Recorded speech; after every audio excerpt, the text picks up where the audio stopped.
Gold trusted gold buyers మీరు తాకట్టు పెట్టిన బంగారాన్ని విడిపించి ఈ రోజు ఉన్న మార్కెట్ ధరకు కొనబడును. బుల్లెట్ భాస్కర్ అంటే మామూలుగా చాలా మంచి క్యారెక్టర్ ఉన్న మనిషి, చాలా మంచి వ్యక్తి. ఎవరి దగ్గరికి వెళ్ళినా మరి అంత మంచి మన అందరం ఎదవలమే. కాకపోతే మన ఎవరు మంచి వాళ్ళు ఉండరు భూమి మీద. కాకపోతే అట్లా అనుకుంటూ ఉంటారేమో, నాకు తెలియదు. అంత మంచి కాదు, కొంచెం అరోగెంట్గానే ఉంటా. అరోగెంట్ ఉండే. మరి సినిమాలకి ట్రై చేయలేదా నువ్వు? సినిమాలు ట్రై చేశాను బ్రో. నువ్వు చెప్పు, సినిమాల్లో అవకాశాలు ఎవరు ఇస్తారు? ఎందుకు ఇవ్వరు బ్రో? ఇవ్వరు. నేను అది గమనించా. సినిమాల్లో అవకాశాలంటే నేను 1000 సినిమాలు చేశానని చెప్పుకోకూడదు. సప్తగిరిలాగా ప్రేమ కథా చిత్రం లాంటి ఒక సినిమా చేశానని చెప్పుకోవాలి. ఒక సినిమా చేస్తే అది మనకు బ్రేక్ అవ్వాలి. ఎక్కడో గుంపులో గోవిందలాగా నించోబెట్టి నేనేదో సినిమాకి ఇలాగే 55 రోజులు డేట్లు ఇచ్చా, హీరో ఫ్రెండ్ అన్నారని. సినిమా అంతా చూస్తే ఒక డైలాగ్ ఇచ్చారు. ఆ 55 రోజులు ఏం చేశారనుకున్నారు? సెట్కి వెళ్ళి భోజనం చేసి పడుకోవడం, సాయంత్రం లేకడం, ఇదే పని. అంత గుర్తింపు వచ్చే క్యారెక్టర్లు నాకు రాలేదు. ఇవ్వలేదు అన్నది, వాళ్ళు ఇవ్వలేదు అన్న చెప్తే వాళ్ళు బ్లేమ్ చేసి ఉంటారు. నాకు రాలేదు. దేవుడు మనకు టైం వస్తుంది, టైం వచ్చినప్పుడు ఖచ్చితంగా వస్తాయి, వచ్చినప్పుడు చేద్దాం. సినిమాలు ఎక్కడికి బ్రో నాకు సుధాకర్ ఒకటే చెప్పాడు, జబర్దస్త్ చేశాక ఫస్ట్ మనం ఫైనాన్షియల్గా సెటిల్ అవుదాం. ఫైనాన్షియల్గా అంటే ఇప్పుడు ఈ 2 రాష్ట్రాల్లో ఈవెంట్స్ అంటే పబ్లిక్ షోస్లో మనం నెంబర్ 1. పబ్లిక్ షోకి వెళ్తే వెంటనే డబ్బులు వస్తాయి. సో ముందు ఫైనాన్షియల్గా సెటిల్ అవుదాం, తర్వాత సినిమాలు. ఉంటుందా బ్రో అంత టైం? ఎందుకు ఉండదు? ఇప్పుడు మనం షోస్ ఎందుకు చేస్తున్నాం? ఫైనాన్షియల్గా ఫస్ట్ సెటిల్ అవ్వాలి. సెటిల్ అయిన తర్వాత ఇంకేంటి, నేను కృష్ణాగర్ నగర్ రోడ్ల మీద తిరిగినా కూడా మా ఇంట్లో ఎవరు అడగరు, హ్యాపీగా వెళ్ళాను. సో ఫస్ట్ ఫైనాన్షియల్గా సెటిల్ అవ్వాలి, తర్వాత సినిమాలకి వెళ్ళాలి. ఈవెంట్లు ఎక్కువ కదా బ్రో జబర్దస్త్ వాళ్ళకి ఈవెంట్స్ ఎక్కువ, అందులో మా టీంకి ఎక్కువ ఉంటాయి. ఎప్పుడు మంత్లో ఒక 20-25 ఈవెంట్సే చేస్తాం బయట. యాక్చువల్లీ ఇందాక మీ మంచితనం గురించి అడిగిన క్వశ్చన్కి బ్రేక్ ఇవ్వడం జరిగింది కదా, అది ఏంటంటే చాలామందికి లైఫ్ ఇచ్చారు, అమ్మాయిలకు కూడా లైఫ్ ఇచ్చారు, కానీ భాస్కర్ మీద ఎందుకు సెటర్లు వేసుకుంటాడు? ఇప్పుడు ఎట్ట అయిపోయిందంటే మన తెలుగులో చాలా వర్స్ట్ సిచ్యువేషన్. మీరు తమిళ్కి వెళ్ళండి, హిందీకి వెళ్ళండి, షారుఖ్ ఖాన్ గారు ఎదురుగా ఉంటే షారుఖ్ ఖాన్ మిమిక్రీ చేస్తారు, వాళ్ళు యాక్సెప్ట్ చేస్తారు. మన తెలుగు వాళ్ళు యాక్సెప్ట్ చేయరు. ఏ హీరో మీద వేసినా, ఏ హీరో అంటే హీరో మీద వేయక్కర్లేదు, జస్ట్ స్పూఫ్ చేస్తే చాలా కింద కామెంట్ పెడతారు, మా హీరో జోలికి వస్తే పగులుద్దురా అంట. ఇట్లా చాలా ఫేస్ చేశాను. అంతెందుకు, మా జబర్దస్త్లో ఉన్నోడు మీద జోకులు వేస్తేనే వాడికి ఒక ఫ్యాన్స్ బేస్ ఉంది, వాళ్ళు కామెంట్లు పెట్టారు. అర్థమైంది కదా? నాకు అనిపించింది, ఎవరి మీద వేసుకోకపోతే ఏం చేస్తాం, చివరికి నా మీద నేనే వేసుకుంటా. ఇది ఒకటి ఉంది కదా, 4 ఫ్యామిలీలు 3 పెళ్ళిళ్ళు, ఆ డైలాగ్ మంచిదేగా. కానీ ఇంట్లో ఇప్పుడు ఇంట్లో వాళ్ళకి అది నిజమని తెలిస్తే ఇంట్లో గొడవ ఆడతారు, ఇంట్లో వాళ్ళకి అది కామెడీ అని తెలుసు కాబట్టి కామెడీగానే తీసుకుంటారు. ఫీల్ అవరా? ఎందుకు ఫీల్ అవుతారు? అసలు వాళ్ళు టీవీలో చూడరు. ఫస్ట్ జబర్దస్త్ కూడా చూడరా? జబర్దస్త్ చూస్తారు కానీ కొంచెం తక్కువ. అంటే వీటిని ఎక్కువ ఫాలో అవ్వరు. మనం చూడడమే ఎక్కువ, మళ్ళీ టీవీ చూడడం, టీవీలో నిన్ను చూడాలంటారు, అదో పెద్ద బాధ.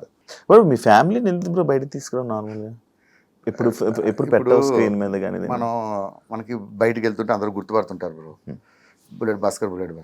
ఇప్పుడు మా వైఫ్ ఉన్నారు, తను రోజు బస్సులో జర్నీ చేసుకుని, మా పిల్లలు ఉన్నారు, వాళ్ళు బస్సులో జర్నీ చేసుకుని స్కూల్లో చదువుకుంటున్నారు. ఎగ్జాంపుల్, వాళ్ళు తీసుకొస్తే రేపు వాళ్ళు కూడా నేను ఫేస్ చేస్తున్న ప్రాబ్లమ్ వాళ్ళకి, వాళ్ళు నువ్వు ఉన్నావు, నువ్వు హ్యాపీగా వెళ్ళి రోడ్ల మీద ఎక్కడైనా పానీపూరీలు అవి తినగలవా ఫ్రీగా? జనాలు ఉన్న దగ్గర తినలే. అంటే మనం ఫేస్ చేస్తున్న ప్రాబ్లం మా ఫ్యామిలీ ఎందుకు ఫేస్ చేయడం అని, అంతే. They need privacy. ఇప్పుడు నాన్న ఎలా ఉన్నారు? నాన్నగారు? మా నాన్నగారు బ్రహ్మాండం. నాకన్నా మా నాన్నకి మధ్య ఎక్కువ పేరు వచ్చింది.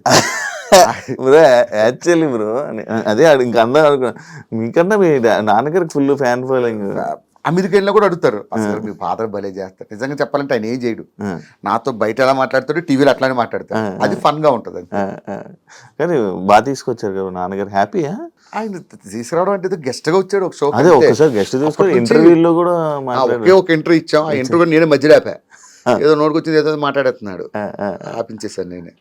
ఇప్పుడు నాన్నగారు వాళ్ళందరూ హ్యాపీ భయ్య. దేవుడి దయవల్ల ఏంటంటే నేను బాగుంటే వాళ్ళు బాగుంటారు. ఇప్పుడు నేను కష్టపడి పనిచేసి వాళ్ళు బాగా చూసుకుంటున్నా, అది దేవుడిచ్చిన అదృష్టంగా భావిస్తా. జబర్దస్త్లో ఎంతమంది వచ్చినా బ్రో, రోజా గారు నాగబాబు గారు అనేది ఆ కాంబినేషన్ ఉన్నప్పుడుది బాగుండే. అసలు రోజా గారు నాగబాబు గారు ఉన్న రోజుల్లో మేము చేయడం మా అదృష్టం.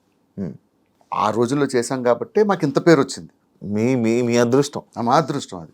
వాళ్ళు అదొక దాన్ని ఏమంటారు, అద్భుతాలు అంటారు చూసారా, అదొక అద్భుతం అంతే. వాళ్ళిద్దరూ జడ్జిలుగా ఉండడం, ఆ టైంలో నేను టీమ్ లీడర్గా చేయడం, బ్రో మీలో మీకే సపోర్ట్గా ఉండరు అంటే ఏదైనా ఒక కష్టం వచ్చినా ఏదైనా వచ్చినా మీ వాళ్ళు మీకే సపోర్ట్గా ఉండరు అని నేను విన్నా. అది ఎంతవరకు? మా దాంట్లో కొంతమందికి ఏదైనా ప్రాబ్లం వచ్చినప్పుడు అందరూ సాయం చేస్తారు, అది ఉన్నది ఇప్పటికీ ఉంది. ఏదైనా ఎవరికైనా ఏదైనా అయితే వాట్సాప్ గ్రూప్ ఉంటుంది, ఆ గ్రూప్లో పెడతారు, ఎవరికి తోచినంత డబ్బులు వాళ్ళు వేయడం. ఈ విషయంలో గెటప్ శ్రీను అండ్ మన అదిరేబి వీళ్ళిద్దరూ ముందు ఉంటారు. వీళ్ళిద్దరూ మంచి కోఆర్డినేటర్స్. ఎవరికి ఏ కష్టం వచ్చినా వాళ్ళు రెస్పాండ్ అవుతారు. దాన్ని బట్టి అందరూ. మా చంటిని ఎందుకు వదిలేశారు బ్రో? చంటిని వదిలేశారంటే అంటే ఎవరు నన్ను పట్టించుకోలేదని చెప్పారు, ఒక్కడు రాలేదు నా దగ్గర. ఒక విషయం, నాకు పాము గరిచింది, నాకు తెలుస్తుందా నొప్పి నీకు తెలుస్తుందా? నాకే కదా తెలుస్తుంది. నేను చెప్తేనే నీకు తెలుస్తుంది. ఆయన ఎవరికి చెప్పలేదేమో, ఇంటర్వ్యూలో చెప్తే ఎట్లా తెలుస్తుంది? మీకేం తెలుసు? చంటి గారికి మేము అందరం సాయం చేసాం లేదు, మాకు తెలుస్తుంది. ఆయన ఏదో ఫ్రస్ట్రేషన్, మా గురువు గారు లాంటి వాళ్ళు. చంటి గారు ఆయన ఏమన్నా మేము పట్టించుకోం, మేమే కాదు జబర్దస్త్లో ఎవ్వరూ పట్టించుకోరు. ఎవరైనా బయటకు వచ్చిన వాళ్ళు తిడుతూ ఉంటారు ఎందుకని? ఎవరు తిడుతుంటారు? అంటే టీంని సపోర్ట్ ఉండదు, ఏముండదు అని ప్రతి ఒక్కరు. ఏం కాదు, అంటే రాలేదు కాబట్టి అలా మాట్లాడుతున్నాం.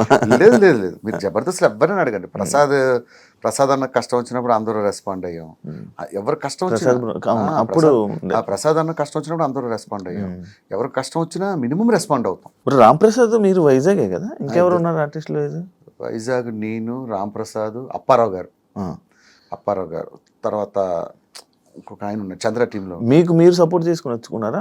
అసలు ఇక్కడికి వచ్చేది వచ్చింది వాళ్ళు వైజాగ్ అని. రామ్ ప్రసాద్ అయితే మా ఏరియాలో ఉండేవాడు, చిన్నప్పటి నుంచి ఎప్పుడు ఇద్దరు ముఖాలు చూసుకోలే. ఇక్కడికి వచ్చే ఏరియా అంటే ఇలా వైజాగ్ గొల్లలపాలెం అన్నాడు, మా పక్కనే డాబా గార్డెన్స్ అన్నాడు. అవునారా అన్నాడు, ఇద్దరు ఒకరు కూడా తెలియదు. ఇక్కడికి వచ్చాక పరిచయం అయ్యారు. ఇప్పుడు మంచి ఫ్రెండ్స్. కానీ ఇప్పుడు ఆర్టిస్టులు ఎవరు ఏం చెప్పరు, ఆర్టిస్టులు అంతే, అదొక కులం, అదొక మతం. ఎందుకు ఇప్పుడు బయటికి రావు నువ్వు? నార్మల్గా తిరగవు అంటే నేను ఎప్పుడు చూడలేదు. నేను మీ వాళ్ళందరినీ చూసాను, మా అందరితో కలిసి తిరిగాను, అందరు తిరుగుతుంటాను. అసలు ఆ లైఫ్ కి చాలా దూరం బ్రో. సెలబ్రిటీ మా వాళ్ళందరినీ చూసి అలాంటి లైఫ్ బ్రతకూడదని, చాలా సింపుల్ లైఫ్. ఈవెన్ మా ఇంట్లో పప్పులు అయిపోయినా, ఉప్పులు అయిపోయినా, ఏదైపోయినా ఉదయం నుంచి లెగిస్తే సాయంత్రం వరకు ఇదే పని. పిల్లలకి ఏం కావాలి, ఇంట్లోకి ఏం కావాలి, ఇదేం కావాలి, ఇదే లైఫ్. అయితే ఒకటి బయటికి వెళ్ళి ఈవెంట్లు చేసుకుంటా, లేకపోతే ఫ్యామిలీతో స్పెండ్ చేస్తా. ఇవి రెండు తప్ప నాకు వేరే ప్రపంచం తెలియదు. First work, second family. మీరేమో ఇలా మంచిగా మాట్లాడుతున్నారు, మన బయటలేమో ఇండస్ట్రీ వాళ్ళకి అసలు పిల్లల్ని ఇవ్వకూడదు, పెళ్ళిళ్ళు చేయకూడదు అని చెప్పి సమస్య నా మీద ఎట్లా ఉంటుంది? ఎదవలు ప్రతి దిక్కలా ఉంటారు, కానీ దాన్ని ఏదో అంటారు అంటే అమ్మాయిలకు అవకాశాలు కావాలంటే అడిగారు. అది మన సినిమా ఇండస్ట్రీని బ్లేమ్ చేస్తాం. ఎక్కడ ఆఫీసుల్లో లేవా, లేకపోతే ఎక్కడ ప్రతి సంస్థలో ఉంటుంది ఇది. సినిమా ఇండస్ట్రీ ఏంటంటే కొంచెం తేరగా దొరుకుతుంది, ఎవరు రెస్పాండ్ అవడు కదా, అందుకే మన మీద రుద్దుతారు. మనకి పిల్లలు ఏమని అంటారు, మనతో ఫోటోలు దిగుతారు, మనతో ఇది చేస్తారు, అది చేస్తారు. పిల్లలు ఇచ్చేసరికి సినిమా ఇండస్ట్రీ అంటే ఏమో డిఫరెంట్ గా చూస్తారు కదా. అలాంటి ఇబ్బందులు పడ్డావా అని అదృష్టం ఏంటంటే పెళ్ళి అయ్యాక వచ్చాను, లేకపోతే ఏంటంటే నేను ఇలా మిగిలేమని బ్యాచులర్. అది ఇంతనేమో ఇంకా లేదు అయిపోద్దిలే, నేను చెప్పాను కదా నెక్స్ట్ ఇయర్ కల్లా అయిపోద్ది. నిజంగా నేను ఒక మాట అనేది మిస్ అవ్వదు.